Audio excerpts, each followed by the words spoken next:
ನಿತ್ಯ ಜೀವನಕ್ಕೆ ಸ್ವಾಗತ. ನಾವು ಇವತ್ತು ಕೆಂಗೇರಿನಲ್ಲಿ ಎಕ್ಸಿಬಿಷನ್ ಹಾಕಿದ್ದಾರೆ, ಅಲ್ಲಿಗೆ ಹೋಗಿದ್ವಿ ನಮ್ಮ ಮಕ್ಕಳು ನಾವು ಎಲ್ಲ. ತುಂಬ ಚೆನ್ನಾಗಿದೆ ಮಕ್ಕಳುಗಳಿಗೆ. ಮತ್ತು ಅಲ್ಲಿ ರಿಯಲ್ ಪ್ರಾಣಿ ಯಾವುದೂ ಇಲ್ಲ, ಎಲ್ಲವೂ ಆರ್ಟಿಫಿಷಿಯಲ್ದೇನೆ ಕರೆಂಟಿನಿಂದ ಇದು ಮಾಡಿದ್ದಾರೆ. ಒಂಥರ ಮಕ್ಕಳಿಗೆ ತುಂಬ ಆಕರ್ಷಣೀಯವಾಗಿರುತ್ತೆ ಚಿಕ್ಕ ಚಿಕ್ಕ ಮಕ್ಕಳಿಗೆ. ಹಂಗಾಗಿ ನಾವು ಹೋಗಿದ್ವಿ. ಟಿಕೆಟ್ ಏನು ಅಂತ ಕಾಸ್ಟ್ಲಿ ಇಲ್ಲ. ಒಳಗಡೆ ಎಂಟ್ರಿ ಫೀಸು ಕಡಿಮೆನೇ. ಆಮೇಲೆ ಒಳಗಡೆ ಒಂದೊಂದು ಆಟ ಆಡೋದಕ್ಕೂ 60 ರುಪೀಸು 80 ರುಪೀಸು ಮಾಡಿದ್ದಾರೆ ಒಂದೊಂದೂ. ತಿಂಡಿಗಳೇನು ಅಂತ ಚೆನ್ನಾಗಿರೋದಿಲ್ಲ ಅಲ್ಲಿ, ಹೊರಗಡೆಯಿಂದನೇ ತಗೊಂಡು ಹೋಗಿ ತಿಂದರೆ ಒಳ್ಳೆಯದು. ಅದನ್ನು ತಿನ್ನೋಕ್ಕೆ ಬಿಡ್ತಾರೆ ಏನೋ ಗೊತ್ತಿಲ್ಲ. ಈ ನವಿಲು ಇದೆಲ್ಲ ನ್ಯಾಚುರಲ್ ಥರನೇ ಕಾಣಿಸುತ್ತೆ. ತುಂಬ ಚೆನ್ನಾಗಿದೆ ಮಕ್ಕಳುಗಳಿಗೆ ನೋಡುವಂಥ ಸ್ಥಳ. ಈ ಬಿಜಿ ಮತ್ತು ಟ್ರಾಫಿಕ್ಕಿನ ಬೆಂಗಳೂರಲ್ಲಿ ಅಟ್ಲೀಸ್ಟ್ ಇಷ್ಟಾದರೂ ಮನೋರಂಜನೆ ಸಿಗೋದೇ ದೊಡ್ಡ ವಿಷಯ. ಅಂಥದ್ರಲ್ಲಿ ಮಕ್ಕಳುಗಳನ್ನ ಕರ್ಕೊಂಡೋಗಿ ಒಂದು 2-3 ಅವರು ಟೈಮ್ನ ಅವಕ್ಕೆ ಚೆನ್ನಾಗಿ ಟೈಮ್ ಪಾಸ್ ಮಾಡ್ತವೆ, ಖುಷಿಯಾಗಿ ಆಟ ಆಡ್ತವೆ ಮಕ್ಕಳು. ಹಾಗಾಗಿ ನಾವು ಹೋಗಿದ್ವಿ, ನಿನ್ನೆ ಕರ್ಕೊಂಡು ಹೋಗಿದ್ವಿ ನಮ್ಮ ಮಕ್ಕಳನ್ನ. ಎಲ್ಲ ಥರ ಪ್ರಾಣಿಗಳು, ಹೊರಗಡೆ ದೇಶದವು ಇಲ್ಲಿಯವು ಎಲ್ಲ ಪ್ರಾಣಿಗಳನ್ನು ಇಟ್ಟಿದ್ದಾರೆ. ಒಂದ್ಸರಿ ನೋಡ್ಬೋದು ಸ್ನೇಹಿತರೆ. ಈ ಅಕ್ಕಪಕ್ಕ ಇರೋರಾಗಿರ್ಬೋದು ಮತ್ತು ದೂರದವರು ಆದ್ರೂ ಸಹ ಹೋಗ್ಬೋದು. 5 ಗಂಟೆಯಿಂದ 10 ಗಂಟೆವರೆಗೂ ಎಂಟ್ರಿ ಇರುತ್ತೆ. ಆಮೇಲೆ ಬೆಳಗ್ಗೆ ಎಲ್ಲ ಇರಲ್ಲ, ಅದು ಲೈಟಿನ ಒಂದು ಇದರಲ್ಲೇ ವಿಭಿನ್ನತೆಯಿಂದನೇ ಚೆನ್ನಾಗಿ ಕಾಣಿಸೋದು. ಹಂಗಾಗಿ ಬೆಳಗ್ಗೆನಾಗಿರೋದಿಲ್ಲ, ಸಂಜೆ ಟೈಮೇನೆ ಇದಿರೋದು. ಸಂಜೆ 5ರಿಂದ ರಾತ್ರಿ 10 ಗಂಟೆವರೆಗೂ ಇರುತ್ತೆ. ತುಂಬ ಚೆನ್ನಾಗಿರುತ್ತೆ. ನೋಡಿ ಸ್ನೇಹಿತರೆ, ಒಂದು ಸತಿ ಆದಷ್ಟು ಸುತ್ತಮುತ್ತ ಸಮಯ ಇರೋರು ಹೋಗ್ಬಿಟ್ಟು ಬನ್ನಿ. ನಾನು ಬಿಟ್ಟಿರೋದಕ್ಕೆಲ್ಲ ಮ್ಯೂಸಿಕ್ ಕೊಟ್ಕೊಬಿಡು. ಸುಮ್ಮನೆ ಇರು ನೀನು, ಸುಮ್ಮನೆ ಇರು. ಕಪ್ಪರ ಕೊಟ್ಬಿಡ್ತೀನಿ ನಿಮಗೆ, ಸುಮ್ಮನೆ ನಿಂತ್ಕೊ. ಸುಮ್ಮನೆ ಇರು, ವಿಡಿಯೋ ಹೋಗಿ ಸುಮ್ಮನೆ.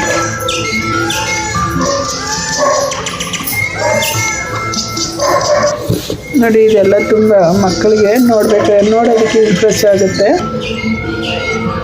ಇಲ್ಲಿ ನಮ್ಮ ಮಕ್ಕಳಿಬ್ಬರು, ಇದು ಅದು ವಾಲಲ್ಲೇ ಆ ಥರ ಕ್ರಿಯೇಟ್ ಮಾಡಿದ್ದಾರೆ. ಹಾಗಾಗಿ ನೋಡೋದಕ್ಕೆ ತುಂಬ ಚೆನ್ನಾಗಿದೆ.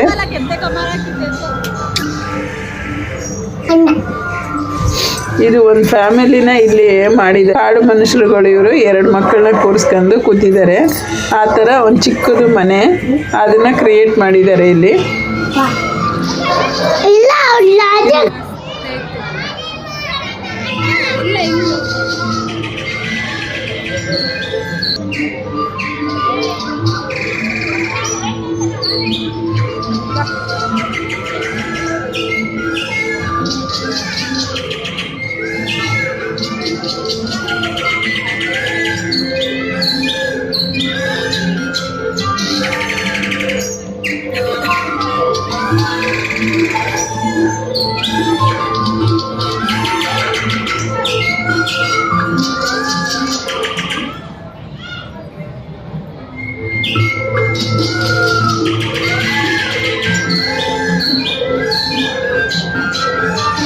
ಈ ಥರ ಪಕ್ಷಿಗಳೆಲ್ಲ, ಇದನ್ನು ನೀವಾಗಲಿ ನಾವು ಡೈರೆಕ್ಟಾಗಿ ರಿಯಲಾಗಿ ನೋಡೇ ಇಲ್ಲ.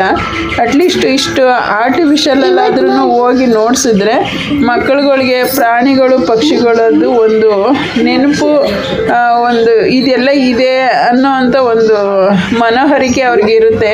ಬರೀ ಪುಸ್ತಕದಲ್ಲಿ ನೋಡೋದು ಸುಮ್ಮನೆ ಆಗೋದು ಅದೇ ಆಗ್ಬಿಡತ್ತಿಲ್ಲ ಅಂದರೆ ಈ ಥರದ್ದೆಲ್ಲ ಒಂದು ಆರ್ಟಿಫಿಷಿಯಲ್ ನ್ಯಾಚುರಲ್ ಮಕ್ಕಳಿಗೆ ತೋರಿಸೋದ್ರಿಂದ ಒಳ್ಳೆಯದು ಅಂತ ನಮ್ಮ ಅನಿಸಿಕೆ.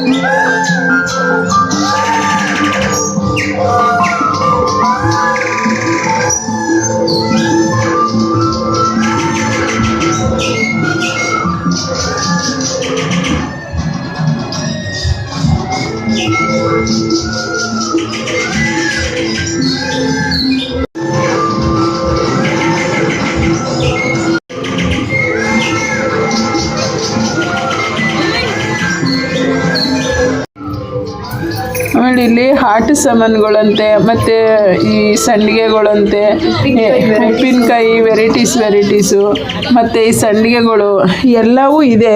ಆದರೆ ತುಂಬ ಬೇರೆ ಕಡೆ ಕಂಪೇರ್ ಮಾಡಿದ್ರೆ 1 to 2 ಅಷ್ಟು ರೇಟ್ ತುಂಬ ಇದೆ. ಯಾರೂ ತೊಗೊಳಕ್ಕೆ ಹೋಗಬೇಡಿ. ಮಕ್ಕಳಿಗೆ ಆಟ ಸಾಮಾನು ಅಷ್ಟೇ ಸಣ್ಣದೆಲ್ಲ 100-200 ರೂಪಾಯಿ ಹೇಳ್ತಾರೆ. ಅದೆಲ್ಲ ಏನೂ ಚೆನ್ನಾಗಿಲ್ಲ, ಸುಮ್ಮನೆ ನೋಡೋದಕ್ಕಷ್ಟೇ ಸರಿನಾ ಹೊರ್ತು ಇದನ್ನೆಲ್ಲ ಕೊಂಡ್ಕೊಳ್ಳೋಕೆ ಆಗೋದಿಲ್ಲ. ಇವಾಗಿನ ದುಬಾರಿ ರೇಟಲ್ಲಿ ನಾವು ಮಖ ನೋಡ್ದಿರ ಎಲ್ಲೂ ಕೊಟ್ಟು ಬರೋಕ್ಕೂ ಆಗೋದಿಲ್ಲ. ಹಂಗಾಗಿ ತುಂಬ ಮನೋರಂಜನೆಗೋಸ್ಕರ ಮಕ್ಕಳನ್ನ ಹಾಲಿಡೇಸಲ್ಲಿ ಒಂದಿನ ಕರ್ಕೊಂಡು ಹೋಗ್ಬಿಟ್ಟು ಬರ್ಬೋದು. ಸುಮ್ಮನೆ 2 ಮಕ್ಕಳನ್ನ ಕರ್ಕೋದ್ರೂ ನಾವು ಸುಮಾರಾಗಿ ಇದು ಮಾಡಿದ್ರು ನೋಡಿ. ಇವೆಲ್ಲ ಸಂಡಿಗೆಗಳು ಆ ಥರದ್ದು ಗೋಡಂಬಿ ದ್ರಾಕ್ಷಿ ಅವೆಲ್ಲ ಇಟ್ಟಿದ್ದಾರೆ. ಮತ್ತು ಆಟ ಸಾಮಾನುಗಳು ಕೆಲವೊಂದೊಂದು ಇದನ್ನೆಲ್ಲ ಇಟ್ಟಿದ್ದಾರೆ. ಇದು ಮಕ್ಕಳು ಆಟ ಆಡೋವಂಥ ಸ್ಥಳ. ಇದು ನಮ್ಮ ಅಮ್ಮಗಂತೂ ನಾನು ಎಲ್ಲನೂ ಆಡ್ತೀನಿ ಅಂತಾನೆ. ಒಂದೊಂದಕ್ಕೂ ಟಿಕೆಟು ಒಂದೊಂದು ಇದಿದೆ. 60 ರೂಪಾಯಿ 80 ರೂಪಾಯಿ ಆ ಥರ ಎಲ್ಲ ಇದೆ. ನಾವು ಕಾರನ್ನ ಆಟ ಆಡಿಸೋದು ಮತ್ತು ಒಂದು ಜಾರಬಂಡಿನಷ್ಟೇ ಆಟ ಆಡಿಸಿದ್ವಿ. ಸುಮ್ಮನೆ ಇವನು ಜಾರಬಂಡಿ ಜಾಸ್ತಿ ಹೊತ್ತು ಆಡಲಿಲ್ಲ, ಹಂಗಾಗಿ ನಾವು ಅದಕ್ಕೆ ಅಷ್ಟಕ್ಕೆ 2 ಆಟಕ್ಕೇ ಸ್ಟಾಪ್ ಮಾಡಿದ್ವಿ. ಅಲ್ಲಿಗೆ ಹೋದರೆ ಮಕ್ಕಳಿಗೆ ಎಲ್ಲವೂ ಬೇಕು ಅಂತ ಅಂತಾರೆ.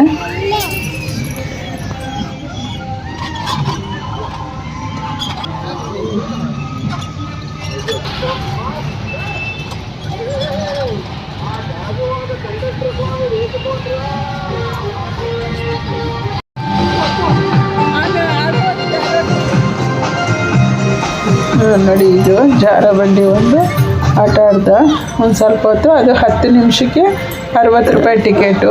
ಅದು ಇವನು 10 ನಿಮಿಷ ಆಡಲಿಲ್ಲ. ಇಲ್ಲಿ ಸ್ಕೂಲ್ ಹತ್ರನೂ ಆಡ್ತಾ ಇರ್ತಾನಲ್ಲ, ಹಂಗೆ ಒಂದು ಸ್ವಲ್ಪ ಹೊತ್ತು ಆಡ್ಬಿಟ್ಟು ಒಂದು 5 ನಿಮಿಷ ಆಟ ಆಡ್ಬಿಟ್ಟು ನನಗೆ ಸಾಕು ಅಂತ ಅಂದ್ಬಿಟ್ಟು ಬಂದ್ಬಿಟ್ಟ. ಸುಮ್ಮನೆ ಅದು ವೇಸ್ಟು ಆ ಥರ ಆದರೆ ನೋಡ್ಕೊಂಡು ಇದು ಮಾಡಬೇಕು. ಸುಮ್ಮನೆ ಏನು ಕಾಸು ಸುಮ್ಮನೆ ಬರಲ್ವಲ್ಲ, ಹಾಗಾಗಿ ಈ ಮಕ್ಕಳ ಹತ್ರ ಏನು ಮಾಡೋಕ್ಕಾಗಲ್ಲ. ಇಂಥದ್ದಕ್ಕೆ ಹೋದಾಗ ಅವಕ್ಕೂ ಒಂದು ಮನೋರಂಜನೆ ಖುಷಿ ಆಗುತ್ತಲ್ಲ, ಹಾಗಾಗಿ ಹೋಗಿದ್ವಿ ಸ್ನೇಹಿತರೆ. ನನ್ನ ವಿಡಿಯೋ ನಿಮ್ಗೆ ಇಷ್ಟ ಆಗಿದರೆ ಶೇರ್ ಮಾಡಿ, ಲೈಕ್ ಮಾಡಿ, ಮತ್ತು ನಿಮ್ಮ ಮಕ್ಕಳುಗಳನ್ನು ಕರ್ಕೊಂಡು ಹೋಗ್ರಿ. ನನ್ನ ವಿಡಿಯೋ ನೋಡಿದ್ದಕ್ಕೆ ಧನ್ಯವಾದಗಳು.